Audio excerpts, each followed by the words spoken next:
Welcome to the Celtic Huddle podcast. I'm Mark Wilson. I'm joined today with a couple of Celtic legends, Simon Donnelly and Murdo McLeod.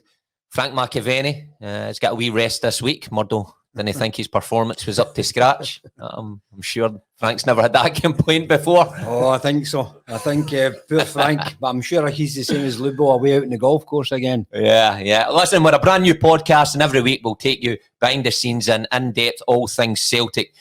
Today, we've got an absolute cracker for you. Jam-packed show. We have an exclusive interview with a Celtic hero, Lubo Moravcik. He was known as a gift from God, and he's going to talk about all things of hoops and give us an insight into Thursday night's Europa League clash. And the big one, also, we have an exclusive Celtic transfer news coming up in the programme. It concerns a multi-million-pound bid.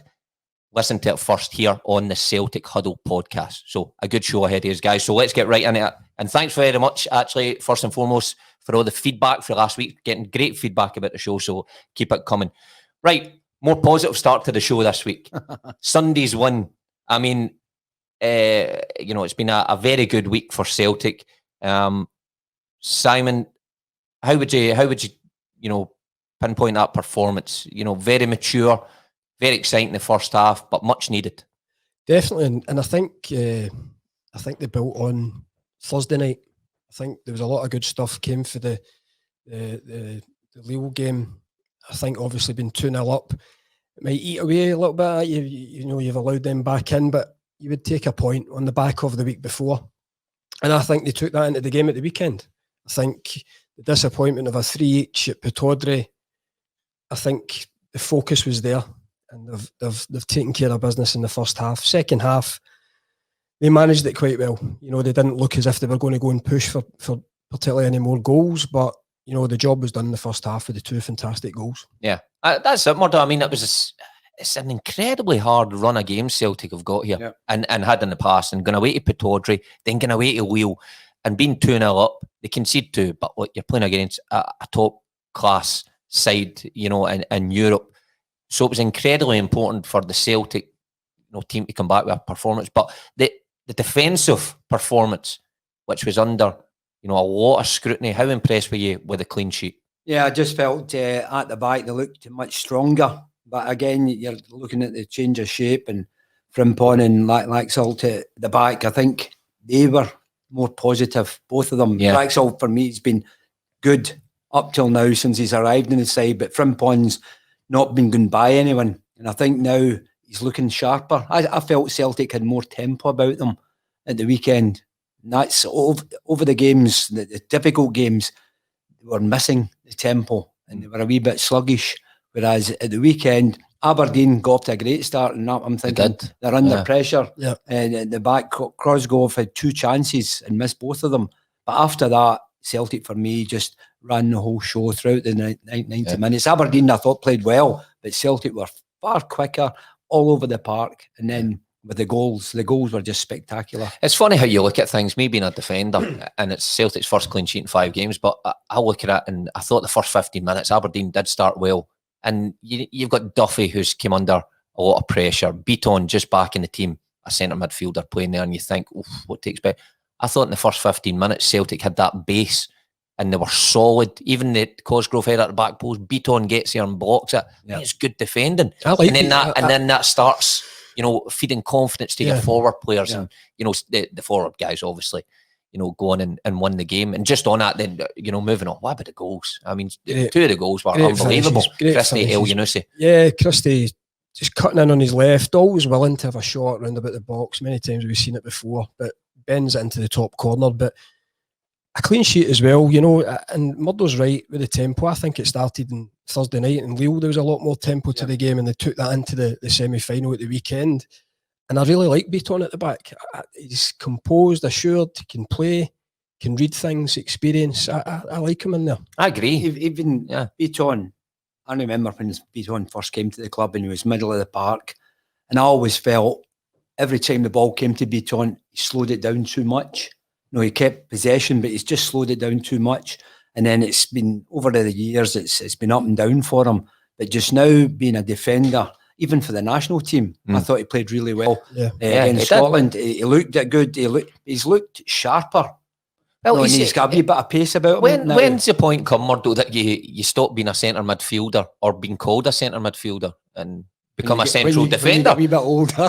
No, but Beaton, I mean, when was the last time we seen him playing central midfield for Celtic? So I think he can be classed as a centre back now, and I agree with you guys. He I can think still he brings a I calmness. don't think, Simon, that he'll come back into the middle of the park, because Celtic's got so many good midfielders, good options in there, good option, and the pace in there. Whereas watching him playing at the back, I thought he's now a defender. Yeah, no, he looks more comfortable playing at the back. No, he's got decent pace about him, whereas he never really showed that when he was playing in the middle of the park. But I just felt throughout the game, he was the one that was always up against Cosgrove, and and brought a calmness. What about the goal, Murdo? I mean, you're no stranger to a striker too like that. What do you think about Christie's goal? It was spectacular. No, you're watching it. For me, it was a wee bit like Rodgers' goal at the Ibrox. It was, wasn't it? Actually, the wee curler, coming in from the right hand side onto his left foot and then curling it into the top corner. And when you're doing that, it's just wonderful. But for me, Christie's, he's a fantastic football player. Yeah, great work rate. He's up and down the park. He's back defending as well, and he's getting up there, and he's one and gets on to the end of chances as well. So for me, Christie's top player just now. Yeah, well, we'll speak a wee bit about the achievement and the quadruple treble later in the show, and we'll also bring you an exclusive transfer story, so you'll not want to miss that one. But before we do all that, we've got the one and only, a hero of mine's, Mr. Lubo Moravcik. Hi, I'm fine. Hi, Lubo. Hi. What you up to, Lubo? Looks like you're busy, are you? Yeah, a little bit, because Mark made mistake. I told him 11:30, but Slovak time, not the. Okay. On to things Celtic, Lubo. It's great that you're joining us in the Celtic Huddle podcast. What do you think of what's went on in recent weeks? I mean, what do you think of the job Neil Lennon is doing? How well do you think he's doing? You know him well. He's a former teammate of yours. Tough job. Do you think he's doing a good job? Listen, I'm a big fan of Neil because he's my friend, and the result at the moment is not absolutely perfect, but it's still close to Rangers, and European League is on the program. I think without the Celtic fans, it's sometimes difficult to win all the time, and obviously it's the same condition for everybody. But Celtic fans is a special things for the players on the pitch, and if you play against Ferencváros, you dominate all game, and you can't score a winning goal, and you lose because two counter-attacks score goals. It's a very pity, because the Celtic deserve go through, and I think with the fans the result been different. Yeah, and just touching on the players there, you says about the players. I mean, who out of this Celtic squad impresses you? I mean, you were an outstanding creative talent at Celtic and a hero of many. Celtic have got a few in that mould. Maybe not as good, but Ryan Christie, Edward, who impresses you out of the current squad? To be honest, I saw only the game second half against Ferencváros, and I didn't see the Old Firm game. And I think Edward missed a lot last time, because he scored a lot of goals last year, and every goal scorer is very important for the crucial games, like a game against Ferencváros or against the Rangers. And I think what I saw, a lot of players was out of Forest also is injured.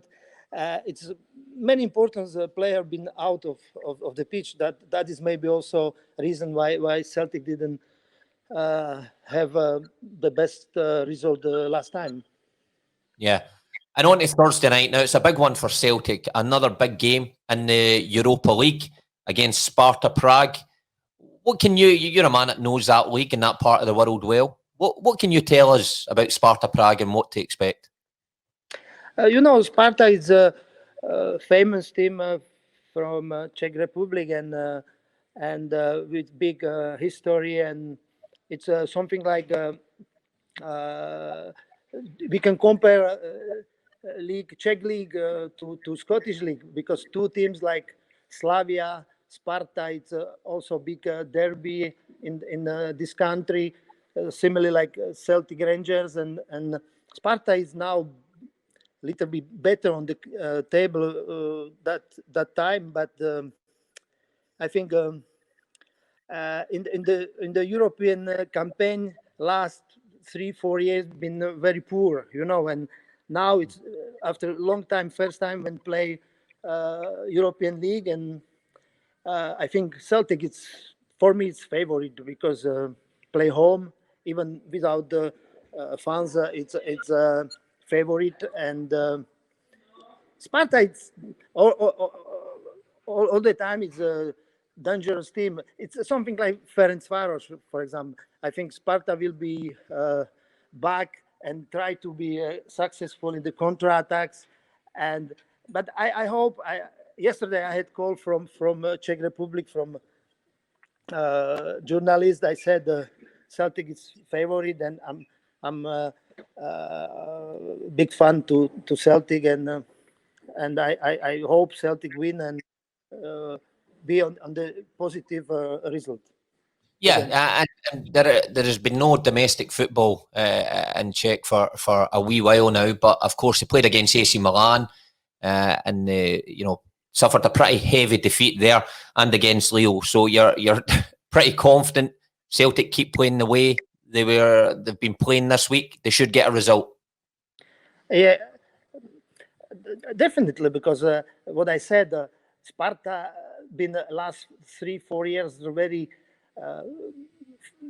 very poor to compare what they expect, what been expectation from the fans, from the directors, and now it's back. It's a little bit back, but I don't think so. It's so dangerous team. What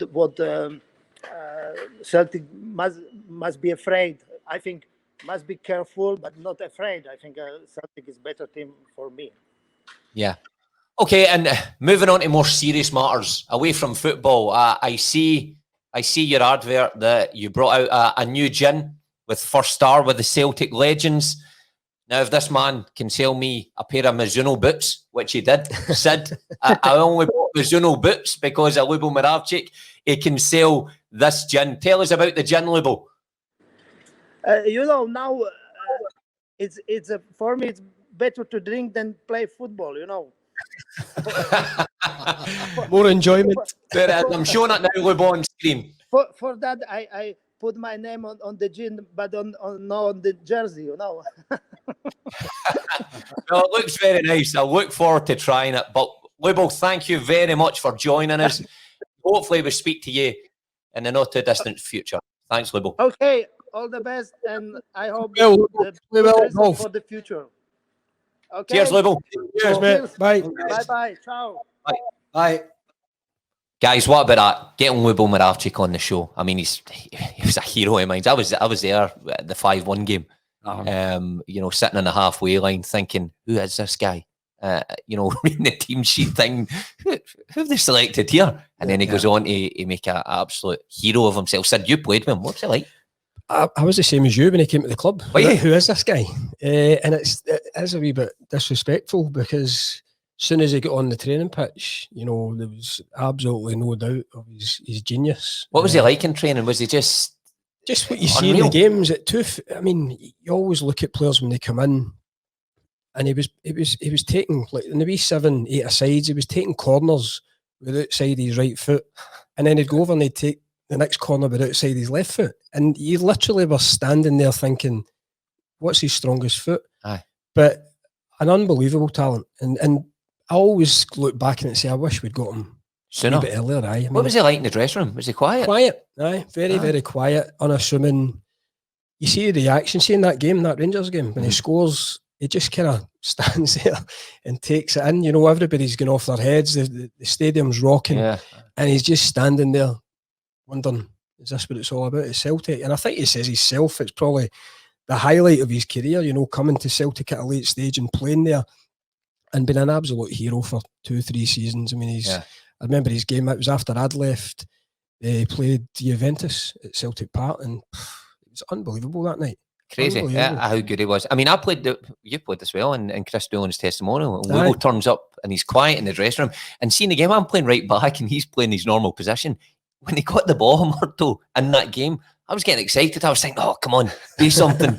Do something. Put it in the top bin so I can see I was a part of it. Trap it with your backside. Aye, that's what I was wanting. I think he did, actually. I think he did that game as well. Brilliant. But he's just watching it, because obviously at that time I was watching from the stands all the games, and he was just absolutely, technique was unbelievable. And that's what every young kid should be looking at. Both feet so strong.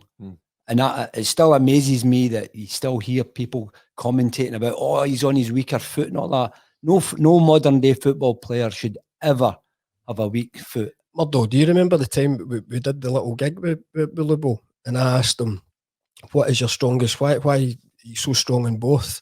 He says, because my right foot's better than my left. He says, you obviously didn't practice as much as me, Simon. Oh, he said to you? He said, on the stage. There's nothing like being cutting and straight to the point in front of 500 people. It's unbelievable. But again, he's got a point. The guy obviously worked at his game to a position where you wouldn't know what's his strongest foot, you know, and that's what Simon, he said, practice. When you're a kid, my dad said to me when I was really young, and he said, hit the ball with your left foot all the time. Hit the ball with your left foot all the time, and then that'll catch up in your right foot. And for me now, my left foot was stronger than my right foot, and I'm right-footed. There you go. You know what I mean? A lesson for any young player, for Moravcik and Murdo. But that's coming from when you're playing in the primary school. Yeah. That level, you should be practicing then. It's not just wait until you're a professional football player and then all of a sudden, come on, you're doing Let's try as well. You need to get them after their PlayStations and Xboxes first before that, Murdo, unfortunately. But what do you make about what he says about Sparta Prague? I mean, he's said the guy in the know, he thinks Celtic favourites. Ferencváros, I think Celtic will be the favourites on the back of the week that they've had. I think the confidence will be high. You've got players back, Edward back at the weekend. I think Rogic coming back into the team as well has really helped. El Yunusi beginning to score goals, couple of goals against Lille. So I think Celtic are strong favourites on Thursday night. Okay, and now on domestic matters, back to domestic matters. Murdo, team is one game away for a quadruple treble. I mean, it's hard to put into words how good an achievement that is. Oh, it's hard to fathom that the whole thing that being a football player or ex-football player, and you come through, and it was an achievement getting to the cup final, one cup final, but now to go into the fourth cup final and winning every single game over the last 4 years in the cups, it's just an unbelievable achievement. Yeah, no, and it's not just this team. It's the teams in the past as well. Aye. So it's other players, and they'll be delighted. They started off winning the first cup, and then you're looking at the players going through now, and all these boys, they'll be wanting to carry it on. It's the exact same of winning 10 in a row.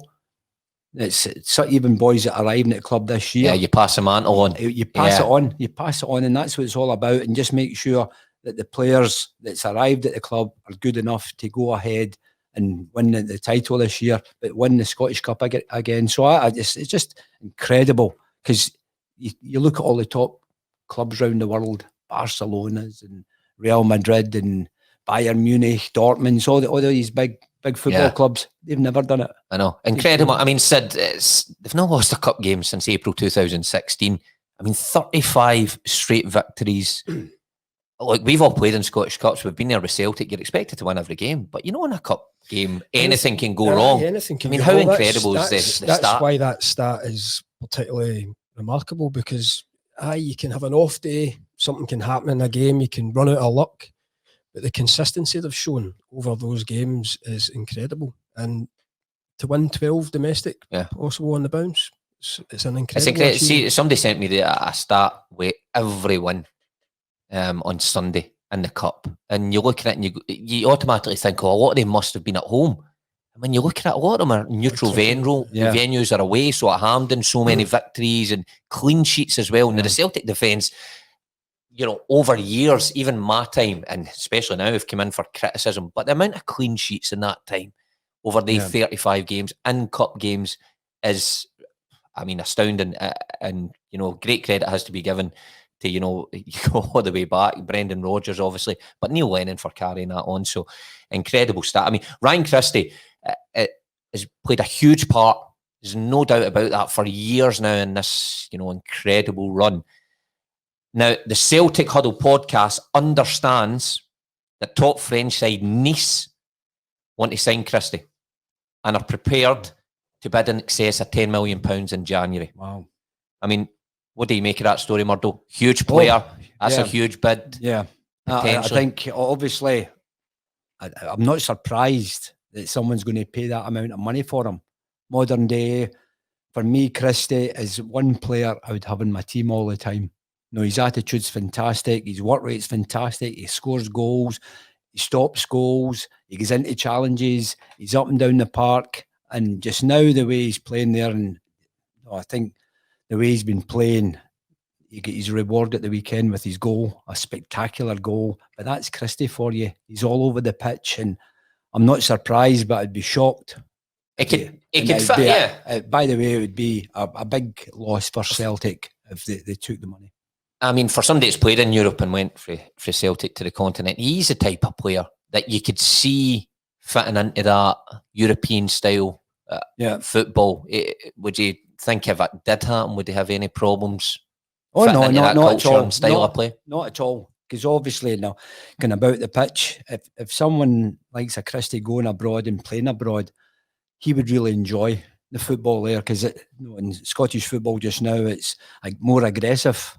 Whereas the European football, it's more knocking the ball about. But Christie can play all day and keep the ball and run with the ball and go from defence through the middle of the park right up to the final third. Yeah. And he scores goals. Yeah. So I think any club would be looking at Christie. Said Patrick Vieira, Nice's manager. Apparently, you know, we're hearing that they've been keeping tabs on him for quite a while now.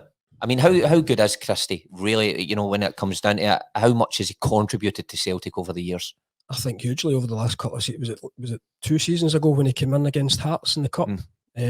Obviously, been at Aberdeen, came back to the club, hadn't had a particularly great start at Celtic, but that game was the catalyst for him. He scores a great goal against Hearts and has never looked back since. Yeah. And he's become one of the main contributors, you know, creative, pops up with goals like that at the weekend, important goals, scored in cup finals. He's a big player for Celtic, and that's a shock to me. As I say, in such an important season, Murdo, you don't want to be losing your best players. Well, certainly not in January. But you're looking at this player who went out and loaned to Aberdeen. Yeah. So that tells you an awful lot that he didn't go in a huff. Correct. That Celtic thought he's not good enough for the team just now. Put him into another team, let him get a wee bit of match practice, and then bring him back. And since he's come back to the club, take your chance, grasp your chance. And even the Aberdeen players will be looking at Christie now and thinking, goodness, he wasn't as good as that when he was here. He's just get better and better. You know, the funniest thing about that is that I've got a wee bit of experience on that, and I have to take my hat off to Ryan Christie. Around about that time, I'd come out of the Airdrie job and I went to Aberdeen just to watch them train for a week. And you know, I'm quite pally with Derek McInnes, and we're chatting away. And Ryan was in and about the Aberdeen side at that time. I think he might have just been going back to Celtic, and Aberdeen were confident of getting him. Yeah. Aberdeen were confident of signing him full time because it wasn't working out at Celtic at that time for him. That's right. And to be fair, he came back and he had a strong pre-season and he hung in there. He wasn't a certain starter, and he ends up getting his break. And like you said, Sid, he grabs a jersey, made it his, and he's very rarely been left out. So, I mean, for me, that would be a huge loss. So, look, it's an interesting development. We'll keep an eye on it, and we'll keep bringing you all the stories, all the big stories in the Celtic Huddle podcast in the future.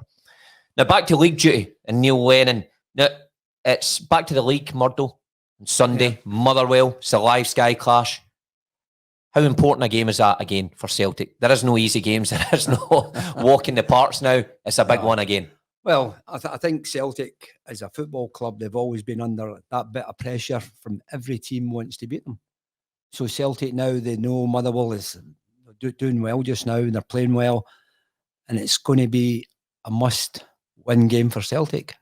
Whether it's home or away for Celtic just now, they've got to win all the games, because Rangers across the city, 9 points clear, but Celtic's 2 games in hand. They've got to win the 2 games in hand. They've got to close up. They've got to be as close to Rangers as they can, because it's no use just having games in hand, because then you're under more pressure. You end up playing 3 games a week all the time, and that's putting you under more pressure as well. So I think Celtic for the weekend, that's a game. No, we're talking about all the European ties and going to different countries and all that kind of thing.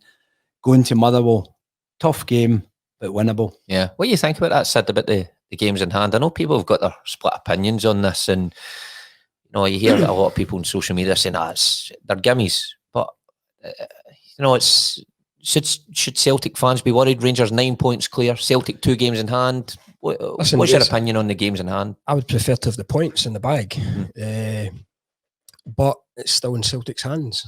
If Celtic go, they've still got Rangers to play 3 times if you look at it that way. But I would prefer to have the points in the bag. Murdo's right though.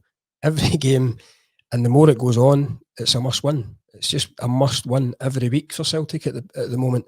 And I think hopefully on the back of the 2 results last week, they build a wee bit of momentum and we start to see a wee bit of form. As I touched on earlier on, they've got players coming back, so they're only going to get stronger. Rogic is getting more game time. El Yunusi's getting a wee bit of form. So it's just going to, the pressure, I said it a couple of weeks ago in the first podcast, the pressure's just going to... It's going to build and mount and mount, but Celtic need to win games and keep winning games. That's a good point. I mean, the games in hand that Celtic have got, you're right. Rogic has now got more games under his belt and he looks much more like the player he was. Edward's back, El Hamed's back in the fold, Beaton's back fit. Whether they might have not been available for these games before, so that may work as a positive. It's always good to have the points on the board, but look, it's a positive as Celtic will have a stronger squad, or a stronger look to their squad anyway going into these. But what about Neil Lennon? Murdo, you must be pleased for him after the stick he's taken, because quite incredible the amount of stick he's taken. It's been a good week for him. Mark, you're sitting here. We sat here last week and we spoke about nothing. You don't win anything at this time of the year. You're not winning the title. You're not winning cups or anything. And then all of a sudden, Neil produces, or his team produced 2 really good performances. You know what I mean? So all of a sudden, everyone looks really sharp again in the Celtic team. So I think Celtic fans watching the team at the weekend will expect the same tempo throughout the 90 minutes against Motherwell as it against Aberdeen. And Aberdeen, as I said to you, I thought Aberdeen played well, possibly to their best. They did, but Celtic were just too quick for them. But tactically, I know Neil Lennon's board days off chatting about shape and stuff like that, and it could be quite boring, but it's quite important. Tactically, Neil Lennon's got it spot on. I'm sick of the amount of times people say, Neil doesn't it? Neil's only a motivator. But if you look at the change of shape back to the 4, I think it stifled Aberdeen. But then when the game needed it at the end, and he changes the shape and goes with the 3 at the back or the 5 at the back to see the game out, I mean, it's good management. He took the sting out of the game, and Celtic did that really well in the second half. I mean, me as an attacking player, I always want Celtic to go and try and score more goals, but they got the job done in the first half. And the second half, it didn't look as if Aberdeen were going to hurt them at all. And that was due to the experience in the team. Bruni back in there as well. He's huge, managing the 45 minutes and getting it over the line and get to the final. Yeah. I mean, another big call for Neil Lennon, and it will remain a big call for probably the foreseeable future in the rest of the season, is the goalkeeper position. It's up for debate. It's up for grabs, the jersey. He made a big call. Barkas is back fit now, we believe, but he chose Scott Bain. Right decision? Yes. Yeah. Yeah, I think Bain, again, he's not the same as Foster. No, but he's stature. Yeah. Foster, for me, wins games. Big games. Foster can do that. He saves shots, Simon. You know what it's like being a striker. You think, goodness, how did that goalkeeper get there? I think Foster's that type of goalkeeper that people talk about, that he gets there. Barkas, I'm not sure about. You know, the goals that Celtic lost a lot of goals, and you're just thinking, could he have saved them? And now Bain's coming in, and for me, Bain, you look at the Leo game, you're talking about him saving a penalty. Next minute he's out dropping it, and the boys hit the crossbar with his mistakes. So he still makes mistakes, but I think he looks more comfortable in the sticks and he's surrounded. So I'm happy. You're happy with Bain because it's not just him; it's his defenders in front as well. No, he'll be talking to the defenders in front what to do. You know what it's like being a full back, and if it's coming down the left-hand side, and you've got to come in tuck in a wee bit. You need a confident, loud goalie behind you. You're right. You need a goalie all the time that's going to shout to the defenders and keep them moving all the time. Because how many times do you see defenders now not aware of a player coming down the outside of them, and then the goal gets scored, and everybody's saying, "Oh, you should have known there was someone there." But if your goalkeeper's not talking to you, then you don't know what's going on.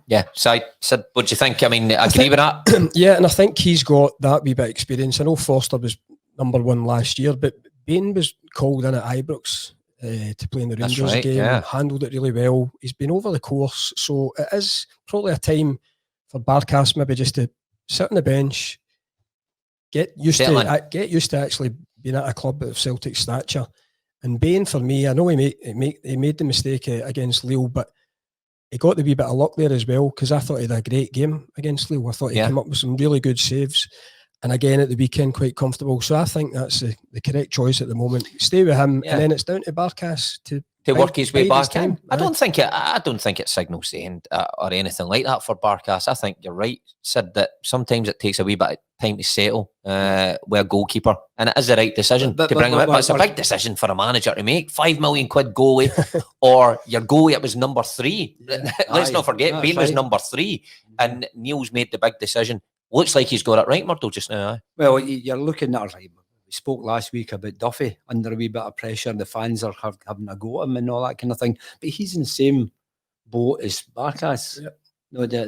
He's got to go and settle in at centre back, and he's what he was doing down south. The reason Celtic signed him because he was doing it well down south, but he'd settled in down south. But now he's back up in Scotland. He's the team he supported when he was a young boy. It's a different kettle of fish. Celtic, and it is. And by the way, I say to everyone, it's big players, big name players coming up to Rangers or Celtic over all the years, and some of them just settle in and be stars. Others can't settle in. Oh, by the way, and they go back down south. They go back, and then they all always have a wee go at the Scottish football, and then all of a sudden, Scottish football has a go at them because they never succeeded in Scotland. I know. We've seen plenty of them. We certainly have. On to our predictions, guys, then, for the games ahead. Sparta Prague on Thursday night. Difficult game. Any European game's difficult, especially without the fans there. Well, Lubo was kind of touching on that they're stronger just now. So, but I know he's tipped Celtic, but it'll be another tough game. No, it's most of these European sides that's coming to Celtic Park at this level, they're all good football sides. Yeah, they set up well, don't they? I think these teams. I think that the good thing is the performance from the Aberdeen game has set the players, giving them a good lift just now. They'll be more confident going out there, and I think it'll be a hard side to beat Celtic, and I think Celtic will be comfortable, will win the game. Yeah. What do you think, Sid? I agree with Murdo. I think they're beginning to find a wee bit of form, and I think they're only going to improve for the next spell. We all hope, and I think 2-3-0 tomorrow. 2-3-0. Yeah. Well, I agree with that. I think Celtic will win. I think it was right. Was I the only one that was right last week, saying that they would get a point in Lille? Well, yeah. You saying that at half time? Or did you just re-record that or something? Listen, I edit that in. It's Sunday. Look, a tough one again on Sunday. We've been to the park so many times as players. We know how hard it is. In fact, I saw you scoring a footage. You at that game as well? I wasn't at that game. I've seen footage you scored with, the back of your head, which was unbelievable. But tough place. What do you think? Predictions? Again, it's one of those ones where you'll need to build on Thursday night, and it's a must-win. I think it's a difficult place, as you say, Willow, to go and achieve a result, but I just feel there's signs that Celtic are beginning to find a wee bit of form. I know they were getting the results at the start of the season, but as Murdo touched on, the kind of flow wasn't there in the game, the creativity, the pace wasn't there in the Celtic team. I believe that's coming back now.